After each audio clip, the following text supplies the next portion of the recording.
Հենց Արարատում իր ելույթներով նոր է տեղափոխվել Արարատ Արմենիա, սկսվեց մրցավեճը եւ կենտրոնից առաջին փոխանցումը կատարեց Արարատ Արմենիան։ Դեռևս Վարդան Բիչախչյանի գլխավորությամբ այս թիմը հաղթանակ չունի կոնֆերենցիաների լիգայի որակավորման երկրորդ փուլում սկսեց իր ելույթները Արարատ Արմենիան եւ 18-րդ վայրկյանին արդեն չի զգում Ագդոնը թիմում ըստ գլխավոր մարշչի Պոտապով հեռացնում է գնդակը եւ Արարատ Արմենիան բացում է հաշիվը, ահա եւ Ուգո Ֆիրմինոն ի վերջո դառնում է գոլի հեղինակ Վիբեթ Հայաստանի Պրեմիեր լիգայի նախորդ առաջնության լավագույն ֆուտբոլիստը եւ այսպես անկյունայինի խաղարկումից հետո հաշիվը բացվում է։ Քիչ առաջ անկյունայինից հետո կարող է գոլ խփել Արարատը, Խուան Բրավոյի հարվածի մասին է խոսքը, բայց դա չարեց, իսկ Արարատ Արմենիան իր հնարավորությունը օգտագործեց, բացում է իր գոլերի հաշիվը Ֆիրմինոն Արարատ Արմենիայում։ Շատ լավ կողմնորոշվեց Տուգանային հրապարակում, նախ հեռացրեց գնդակը Պոտապովը, հետո իրեն լավ դրսևորեց նաև Արտյոմ Ավանեսյանը, որը հետ եկած գնդակին տիրեց։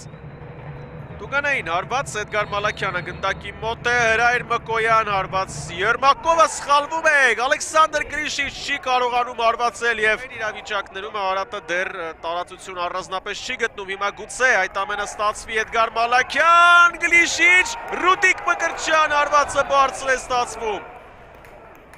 Հենց այս ստացվեց։ Չկար խաղից դուրս վիճակ, Ֆիրմինոյի փոխանցումից հետո Արտյոմ Ավանեսյանն է հարվածային դիրքում, Հրայր Մկոյան հեռացրեց գնդակը կրկին Ավանեսյան։ Մայլսոն Լիմա չի կարողանում հարվածել։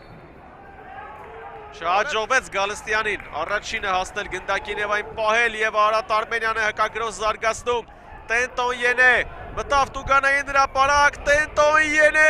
եւ 2-0։ Կրկնապատկում է իր առավելությունը Արարատ Արմենիան եւ եւս մեկ ֆուտբոլիստ իր գոլերի հաշիվն է բացում այս թիմում, եւս մեկ նորեկ այս անգամ նորավանքի նախկին կիսապաշտպան Տենտոն Յենեն մեծ հանգստությամբ, այսպես Դիմիտրի Լեգբոյին խաղից դուրս թողեց եւ վստահորեն գրոհը եզրափակեց։ Արարատը հայտնվեց այն իրավիճակում, ինչ Փյունիկը հայտնվել էր Ցրվենա Զվեզդայի դեմ առաջին մրցավեճում։ Իրացնում էր ստանդարտ, գնդակը կորցրեց, մրցակիցը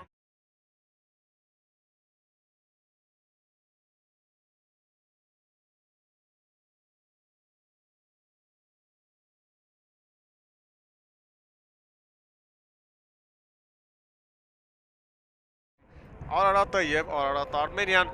Արարատ Արմենիան այս պայդրությամբ հաղթում է 2-0 հաշվով, բայց հաշիվը դառնում է 2-1, Հրայր Մկոյանը անկյունայինի խաղարկումից հետո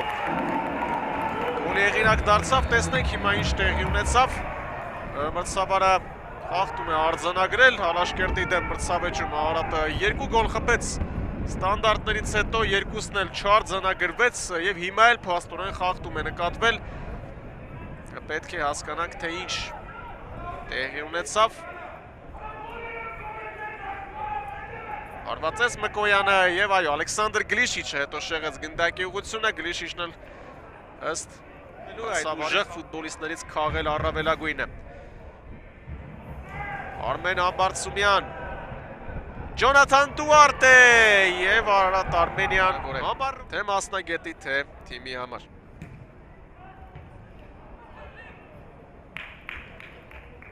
Գևորգ Ղազարյանը չմասնակցեց հանդիպմանը, սա կարող էր լինել նրա 150-րդ հոբելյանական խաղը Հայաստանի առաջնություններում, բայց դեռ ժամանակ կլինի այդ նվաճմանը հասնելու